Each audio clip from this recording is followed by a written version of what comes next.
तो टोक्यो के कुछ इंसान जब वो ट्रेन में ट्रैवल कर रहे होते हैं तो अचानक से ही उनकी ट्रेन पहुंच जाती है एक ऐसे समय में जहां पर कुछ भी नहीं बचा हुआ था। और जब ये बात उन लोगों को समझ में आती है कि वो समय में काफी ज्यादा आगे आ गए हैं तो वो कोशिश करने लगते हैं कि वो अपने आप को जिंदा रख सकें। और उस वक्त तक इन लोगों के दिमाग में यही बात चल रही थी कि ये लोग यहाँ पर कितने समय तक जिंदा रह सकते हैं और ये कभी अपने समय में वापस जा भी पाएंगे या फिर नहीं।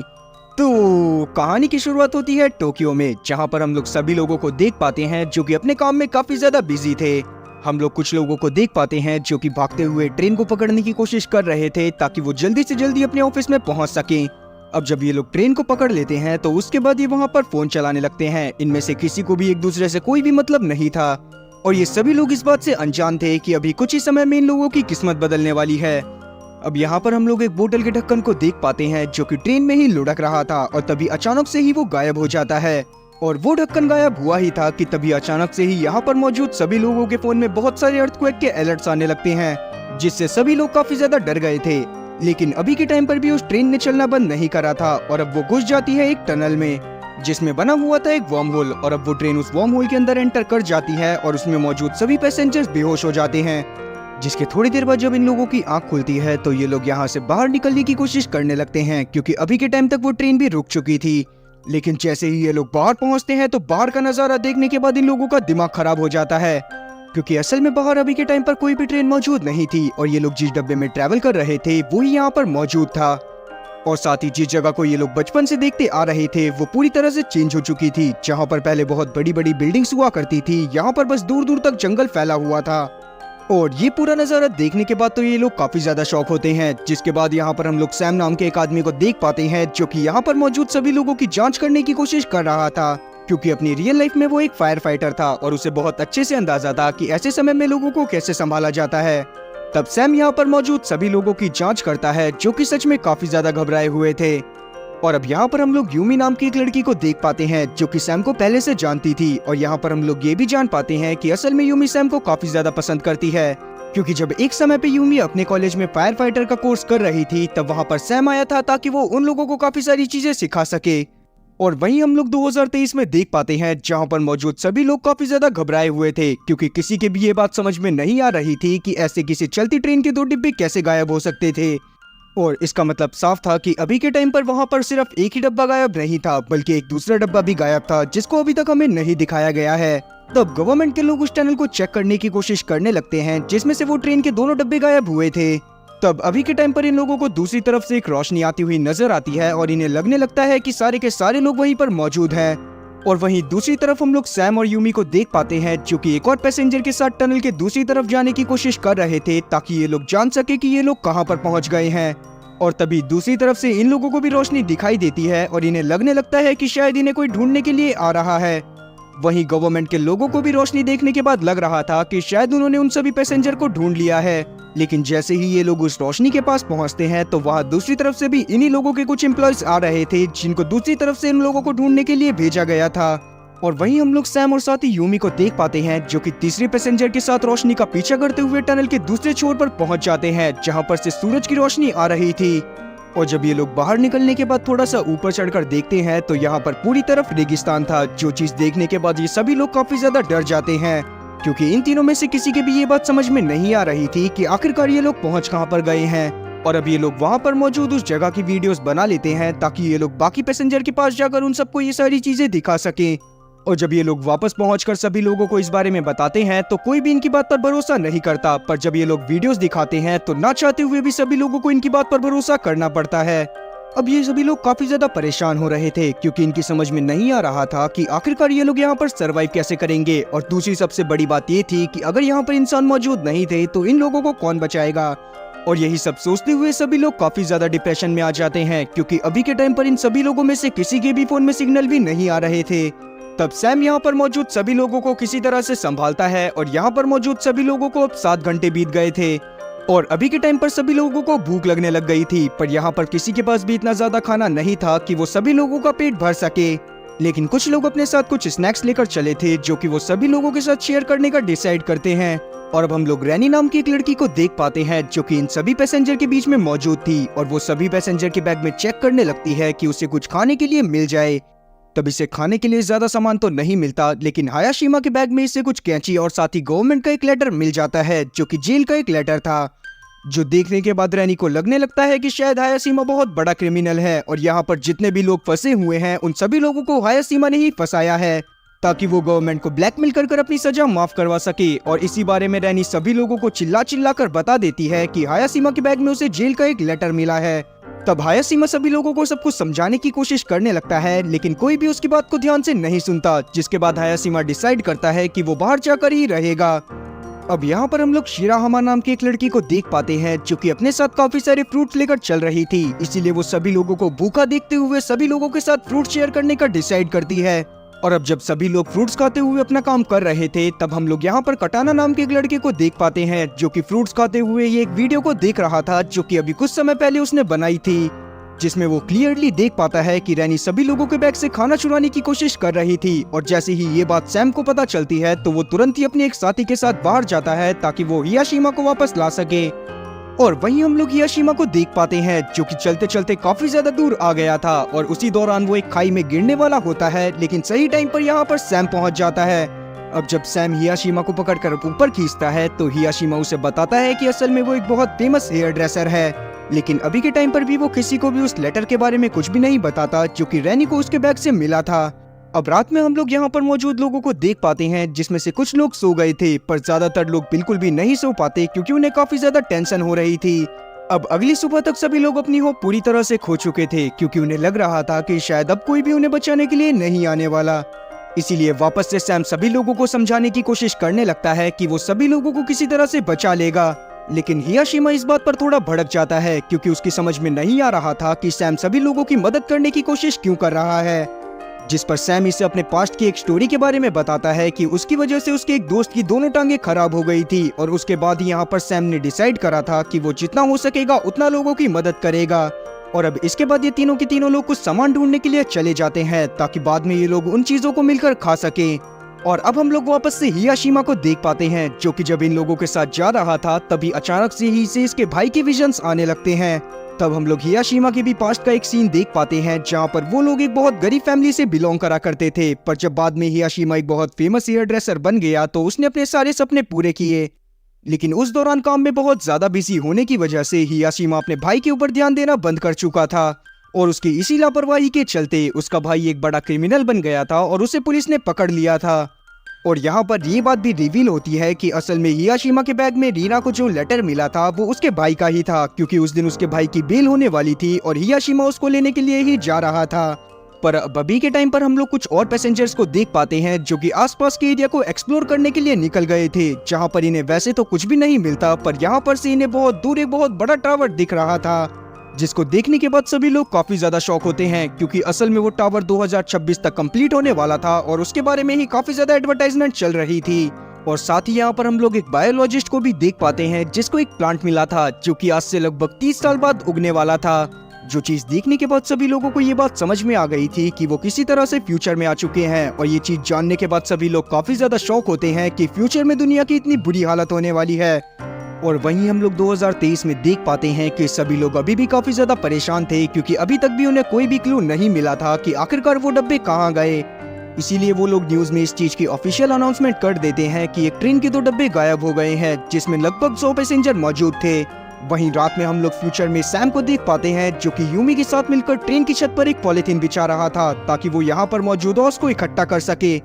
अब अगले दिन तक यहाँ पर मौजूद सभी लोगों को काफी ज्यादा प्यास लगी हुई थी। तभी यहाँ पर मौजूद बायोलॉजिस्ट बताता है कि उसे पास में ही एक प्लांट मिला है जो कि तभी कहीं पर उगता है जब वहाँ पर कोई वाटरफॉल मौजूद हो। जो चीज सुनने के बाद सैम डिसाइड करता है कि वो यहाँ पर मौजूद वाटरफॉल को ढूंढेगा ताकि वो सभी लोगों की पानी पीने की प्रॉब्लम को मिटा सके। और इसीलिए वो उस बायोलॉजिस्ट यूमी और साथ ही हियाशिमा को अपने साथ लेकर निकल जाता है ताकि वो जल्दी से जल्दी वाटरफॉल को ढूंढ सके। तब ये लोग वाटरफॉल को ढूंढते हुए पहाड़ के पास पहुंच जाते हैं जो कि काफी ज्यादा ऊपर था और उसको देखने के बाद ये लोग समझ जाते हैं कि हो ना हो वहां पर ही पानी मौजूद हो सकता है। इसीलिए वापस आकर ये लोग एक रस्सी बनाते हैं ताकि सैम उन पहाड़ों के ऊपर चढ़ सके। फिर जैसे ही सैम वहां पर रस्सी लेकर पहुंचता है तो वहां पर उसे पानी मिल जाता है, जिससे सभी लोग काफी ज्यादा खुश होते हैं। तभी ऊंचाई से सैम ये भी नोटिस करता है कि जहां पर पहले कभी टोक्यो सिटी मौजूद हुआ करती थी वहां पर आज बस एक बहुत बड़ा समंदर मौजूद है।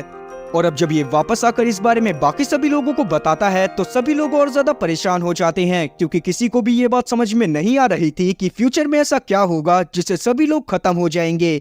अब रात में हम लोग देख पाते हैं कि सभी लोग सो रहे थे। तब यहाँ पर मौजूद एक पैसेंजर जिसका नाम टनाका था वो बाहर जाता है और वहाँ पर कुछ चीजों को ढूंढने लगता है। और तभी अचानक से ही कोई टनाका के ऊपर अटैक करता है, और जब टनाका आकर इस बारे में सभी लोगों को बताता है तो कोई भी इसकी बात पर भरोसा नहीं करता, क्योंकि सभी लोगों को लग रहा था कि शायद उनके अलावा यहाँ पर कोई और मौजूद नहीं है।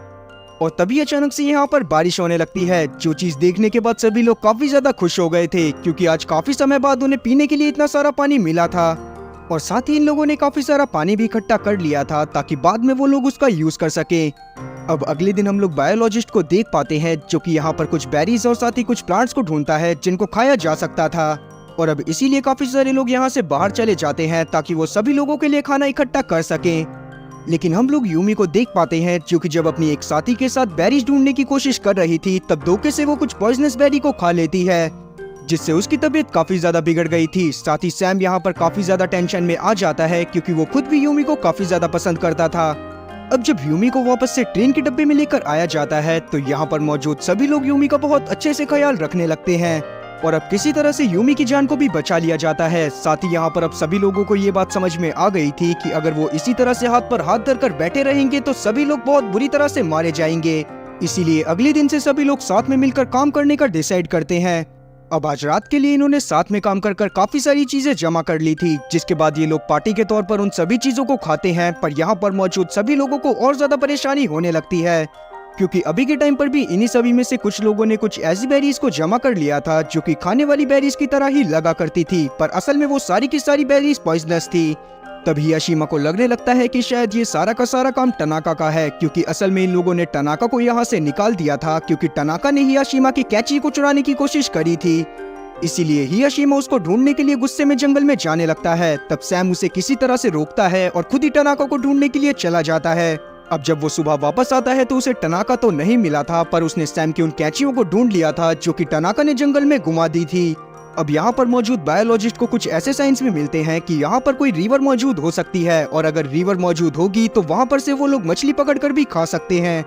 तब बायोलॉजिस्ट अपने साथ कुछ पैसेंजर को लेकर उस रिवर को ढूंढने के लिए चला जाता है। तभी अचानक से ही यहाँ पर एक अनजान आदमी उनके ऊपर अटैक करता है और इनके एक साथी को बहुत बुरी तरह से घायल कर देता है, जिसके बाद जब उस घायल आदमी को वापस लेकर आया जाता है तो किसी तरह से सभी लोग मिलकर उसका इलाज कर देते हैं। पर यहाँ पर अभी भी उसकी हालत काफी ज्यादा खराब थी। साथ ही अभी तक यहाँ पर मौजूद सभी लोगों को ये बात भी समझ में आ गई थी कि वो यहाँ पर अकेले नहीं है। अब इतने में ही यहाँ पर टनाका पहुंच जाता है, जो कि सभी लोगों को बताता है कि असल में पहले वो एक सिक्योरिटी कंपनी में काम करा करता था, और अगर वो लोग अभी के टाइम पर उसे रुकने की परमिशन देते हैं तो वो इन लोगों के साथ मिलकर यहाँ पर ट्रैप्स बनाएगा, जिससे अगर यहाँ पर मौजूद दूसरे लोग इनके पास आने की कोशिश करेंगे तो कोई ना कोई उनके ट्रैप में जरूर फंस जाएगा।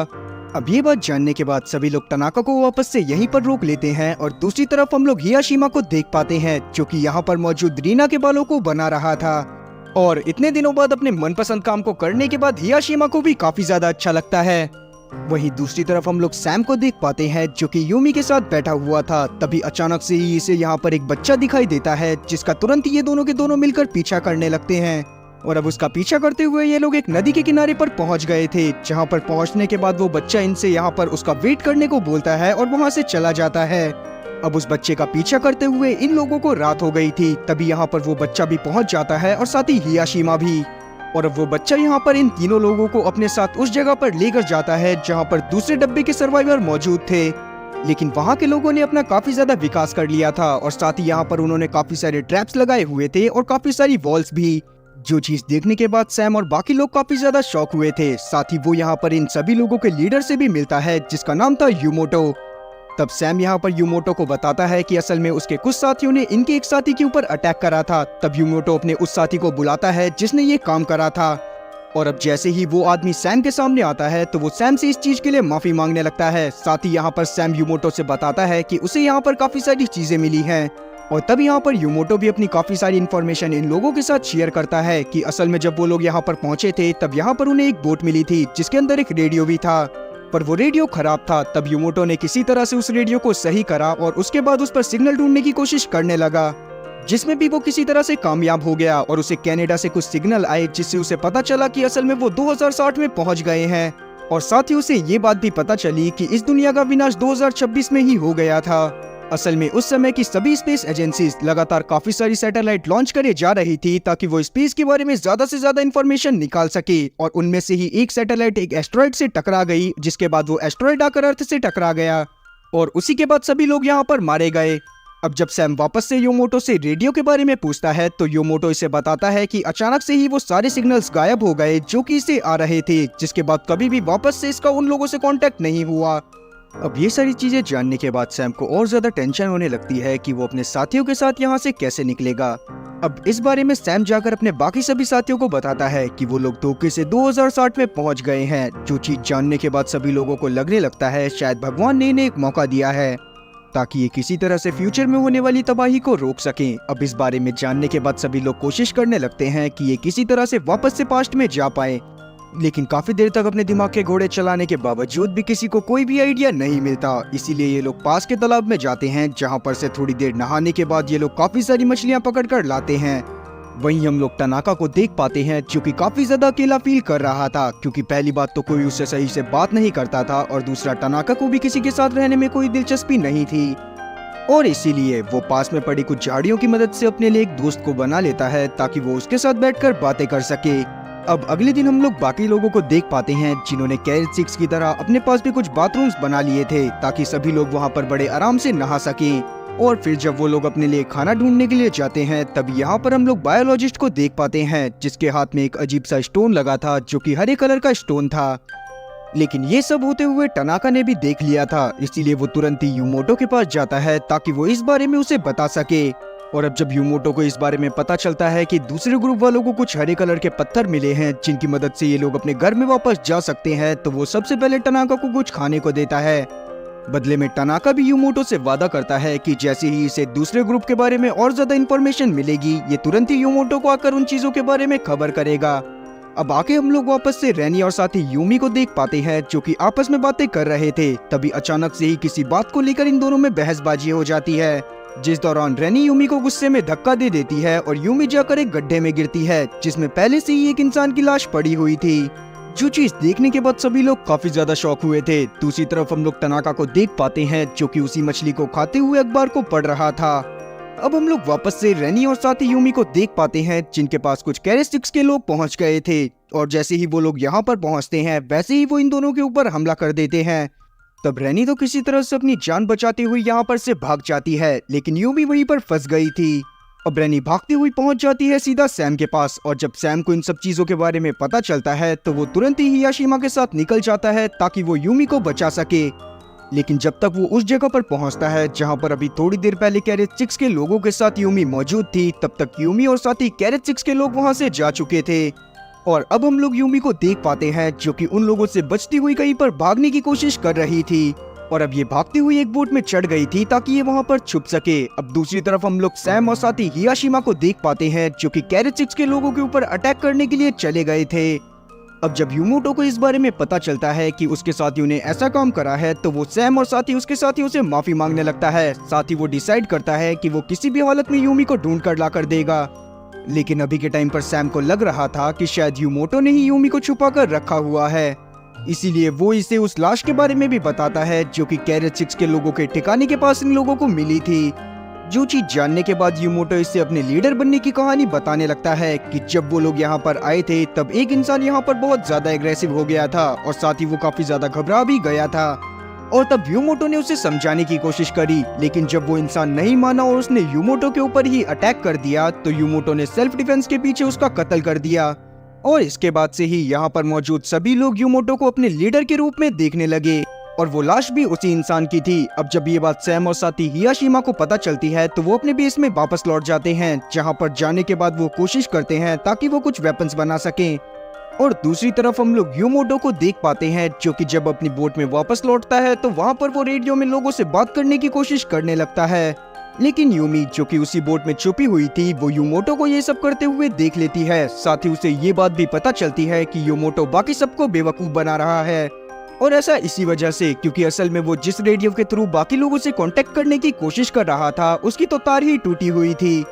अब जब यूमी बाहर आकर यूमोटो से इस सब का कारण पूछती है तो यूमोटो इसे बताता है कि असल में वो यहाँ पर लीडर बनकर ही रहना चाहता है। वो पास्ट में वापस नहीं जाना चाहता क्योंकि पास्ट में उसे कोई भी तवज्जो नहीं देता। लेकिन यूमी ने डिसाइड कर लिया था कि जैसे ही वो यहाँ से बाहर निकलेगी वैसे ही वो इस सब के बारे में बाकी सभी लोगों को बता देगी। तब यूमोटो इसे रोकने की कोशिश करने लगता है, लेकिन जब यूमी इसकी बात को नहीं मानती तो यूमोटो इसे यहीं पर बांधकर यहाँ से चला जाता है। अब रात में हम लोग सैम और साथ ही उसके साथियों को देख पाते हैं जिन्होंने काफी सारे वेपन्स बना लिए थे। साथ ही उन्होंने अपना पूरी तरह से मन बना लिया था कि वो अगले दिन जाकर कैरेज 6 के लोगों के ऊपर अटैक कर देंगे। तब यहाँ पर दो जने डिसाइड करते हैं कि वो यहाँ पर से पहले किसी एक बिल्डिंग को ढूंढेंगे ताकि वो लोग वहाँ पर जाकर रह सके, क्योंकि कहीं ना कहीं कैरेज 6 वाले लोग इनसे बहुत ज्यादा ताकतवर थे। और बिल्कुल ऐसा ही होता है। अगले दिन वो दोनों के दोनों जने उस जगह को ढूंढने के लिए निकल जाते हैं जहाँ पर वो बैटल के हारने के बाद अपने साथियों के साथ रह सकते थे। और अभी के टाइम पर कैरेज 5 के लोग कैरेज 6 के लोगों के ऊपर अटैक करने जा ही पाते कि इतने में ही यहाँ पर कैरेज 6 के लोग आ जाते हैं जो कि कैरेज 5 के लोगों के ऊपर ही अटैक करने के लिए आए हुए थे। और अब धीरे धीरे यहाँ पर लड़ाई बहुत ज्यादा भारी हो जाती है, जहाँ पर हम लोग देख पाते हैं कि कभी सैम की टीम तो कभी यूमोटो की टीम एक दूसरे के ऊपर भारी पड़े जा रही थी। तब यूमोटो यहाँ पर सभी लोगों को रोकने की कोशिश करने लगता है, पर अभी के टाइम पर वो फाइट बढ़े ही जा रही थी और वो फाइट तब तक बढ़ती रहती है जब तक यहाँ पर खुद यूमी नहीं पहुंच जाती, जो कि किसी तरह से वहां से छूटकर आ गई थी। तब यूमी यहाँ पर यूमोटो की हर बात का खुलासा कर देती है और साथ ही सबको ये भी बता देती है कि यूमोटो अभी तक इन सभी लोगों को धोखा दे रहा था। जिस पर यूमोटो सभी लोगों को बताता है कि असल में उसने ये सब इसी वजह से करा ताकि लोग किसी भी होप को ना खोएं, उन्हें ये होप बनी रहे कि वो वापस से पास्ट में जा सकते हैं,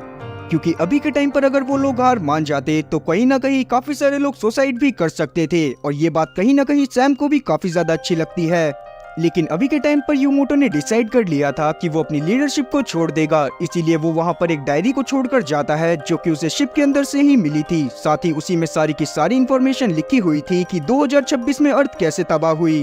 अब वहीं हम लोग उन दो जनों को देख पाते हैं जो कि उस बिल्डिंग को ढूंढने के लिए गए थे। तब उन्हें अचानक से ही एक टावर दिखाई देता है जिसके अंदर भी काफी सारे वैसे ही ग्रीन पत्थर रखे हुए थे। अब हम लोग 2023 में डे नाम के एक साइंटिस्ट को देख पाते हैं जिसे टनल की स्टडी करने के बाद पता चल गया था कि जिस टाइम पर ट्रेन के डब्बे गायब हुए उस टाइम पर टनल में वर्म होल बन गया था, जो कि असल में एक सुपरनोवा एक्सप्लोजन के कारण बना था। अब सुपरनोवा एक्सप्लोजन दरअसल एक फेनोमिना है जिसमें जब एक स्टार बहुत ज्यादा बूढ़ा हो जाता है तो वो अचानक से ही अपने मरने के दौरान एक बहुत बड़े अमाउंट में एनर्जी रिलीज करता है। और जिस टाइम पर वो एनर्जी रिलीज हुई थी उसी टाइम पर वो वर्म होल बना था जिसने 2023 और साथ ही 2060 की टाइमलाइन को एक साथ जोड़ दिया। और वहीं हम लोग 2060 में देख पाते हैं जहां पर इसी सुपरनोवा वाली फेनोमिना को एक इंसान बाकी सभी पैसेंजर को एक्सप्लेन कर रहा था। लेकिन तभी अचानक से ही यहाँ पर एक बहुत बड़ा तूफान आने लगता है, जिसे देखने के बाद सभी लोग वापस से उसी डब्बे के अंदर चले जाते हैं जो कि इन्हें 2060 में लेकर आया था। अब तूफान इतना ज्यादा बड़ा था कि तनाका डिसाइड करता है कि वो उसी टनल के अंदर चला जाएगा जिसके अंदर से ट्रेन बाहर आई थी, और इसी वजह से वो उस डब्बे के इमरजेंसी गेट को खोल देता है। जिसके बाद जब ये लोग टनल के अंदर पहुंचते हैं तो ये लोग देखते हैं कि वहाँ पर एक वर्म होल बना हुआ था जो कि धीरे धीरे आसपास की हल्की चीजों को अपने अंदर खींच रहा था। और इतने में ही वो टनाका की उस डॉल को भी अपने अंदर खींच लेता है जो कि टनाका ने अकेलेपन से बचने के लिए बनाई थी। अब सब लोग उस वर्म होल के बारे में समझ ही पाते कि इतने में बाहर चल रहा तूफान पूरी तरह से बंद हो जाता है, और जैसे ही वो तूफान बंद होता है वैसे ही ये वर्म होल भी पूरी तरह से बंद हो जाता है। अब वापस से सीन 2023 में आता है जहां पर हम लोग एक डिटेक्टिव को देख पाते हैं जो कि उसी जगह पर खड़ा हुआ था जहां पर से टनाका की डॉल गायब होकर वर्म होल में चली गई थी। और अब वो डॉल आकर अचानक से डिटेक्टिव पे लगती है जिसको देखने के बाद वो काफी ज्यादा शॉक होता है। वहीं हम लोग 2060 में देख पाते हैं जहां पर सैम और उसके साथियों को समझ में आ गया था कि अगर इन्हें वापस से वर्म होल को बनाना है तो इन्हें किसी सोलेनॉइड ऑब्जेक्ट की जरूरत पड़ेगी, और साथ ही इन्हें इलेक्ट्रिसिटी की भी जरूरत थी। इसीलिए ये किसी पावर स्टेशन को ढूंढने लगते हैं जो कि अभी के टाइम पर जमीन के अंदर दफन हो चुका था। और अब कुछ घंटों की मेहनत के बाद ये लोग उस चीज में सफल भी हो जाते हैं जहां पर ये लोग उस पावर स्टेशन को ढूंढ लेते हैं जो कि जमीन के अंदर मानो इस तरह से गड़ा हुआ था कि जैसे आज से पहले कभी उसका कोई नामो निशान ही ना हो। तब यहाँ पर से सैम और उसके साथी अपने जरूरत के सामान को इकट्ठा करते हैं और पहुंच जाते हैं वापस से उसी डब्बे के पास, जहां पर जाने के बाद ये लोग उस डब्बे के एक कोने को एक सोलेनॉइड की तरह यूज करने वाले थे। और अब जैसे ही ये लोग उसमें इलेक्ट्रिसिटी देना चालू करते हैं वैसे ही वहाँ पर एक वर्म होल बनने लगता है, जो चीज देखने के बाद सभी लोग काफी ज्यादा खुश हो गए थे। अब एक एक करके सभी लोग वापस से उस वर्म होल के अंदर जाने लगते हैं, पर यहाँ पर टनाका अकेला ही रुक जाता है क्योंकि वो नहीं चाहता था कि वो यहाँ से वापस जाए। अब इसीलिए सभी लोग तनाका से आखिरी अलविदा लेते हैं और यहाँ पर से डब्बे में चढ़ जाते हैं। फिर जैसे ही बाहर स्टॉर्म आता है वैसे ही वो वर्म होल वहाँ पर वापस से खुल जाता है और अब इनका कैरेज भी उस वर्म होल के अंदर चला गया था, जिसको देखने के बाद सभी लोग काफी ज्यादा खुश होते हैं। जिसके थोड़ी देर बाद जब इनकी आँख खुलती है तो बाहर से इनके दरवाजे को कोई पीट रहा था। लेकिन जब बाहर से वो लोग अंदर आते हैं तो इन लोगों को पता चलता है कि ये धोखे से 2026 में आ गए हैं। जो चीज जानने के बाद सभी लोग काफी ज्यादा शॉक होते हैं, क्योंकि इसी साल में पूरी की पूरी धरती खत्म होने वाली थी। तब ये वहाँ पर मौजूद लोगों को समझाने की कोशिश करते हैं कि असल में ये लोग पास्ट से आए हैं और इस ईयर पूरी की पूरी अर्थ तबाह हो जाएगी। लेकिन इनकी बात पर कोई भी यकीन नहीं कर रहा था। सभी लोग समझ रहे थे कि शायद ये लोग नशा कर यहाँ पर लेटे हुए हैं। अब ये न्यूज भी पूरी तरह से वायरल हो जाती है कि 2023 में जो कैरेज गायब हुआ था अचानक से वो 2026 में पहुंच गया है।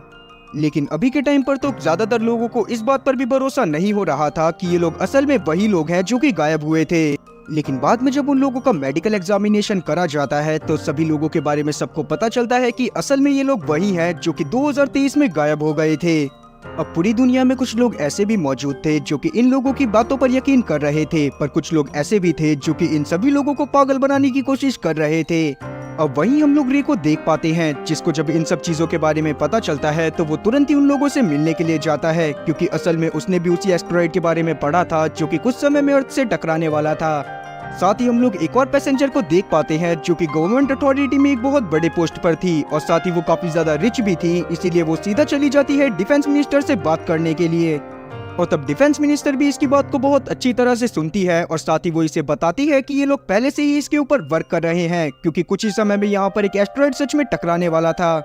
और इसीलिए ये लोग कुछ ऐसे मिसाइल को बनाने की कोशिश कर रहे हैं जो कि उस एस्टेरॉयड से टकराकर उसकी डायरेक्शन को चेंज कर दे। अब ये सब जानने के बाद उस औरत को काफी ज्यादा सुकून मिलता है और वो बाकी सभी टीम मेंबर को इस बारे में इन्फॉर्म करती है, जिससे सभी लोगों को भी काफी ज्यादा खुशी होती है। अब धीरे धीरे वो दिन भी आ जाता है जिस दिन वो एस्टेरॉयड अर्थ से टकराने वाला था। तब यहाँ पर सभी लोगों की सांसें थमी हुई थी, क्योंकि उन्हें नहीं पता था कि वो आज के बाद जिंदा बचेंगे भी या फिर नहीं। इसीलिए सभी लोग एक साथ मिलते हैं और साथ में न्यूज को देखने लगते हैं, जहाँ पर इन्हें पता चलता है कि मिलिट्री अपने मिशन में सक्सेसफुल रही है और उसने उस मीटरॉइड की डायरेक्शन को बदलकर पूरी तरह से ह्यूमैनिटी को बचा लिया है। जो चीज जानने के बाद सभी लोग काफी ज्यादा खुश होते हैं और इसी के साथ ही सीरीज भी यहीं पर खत्म होती है।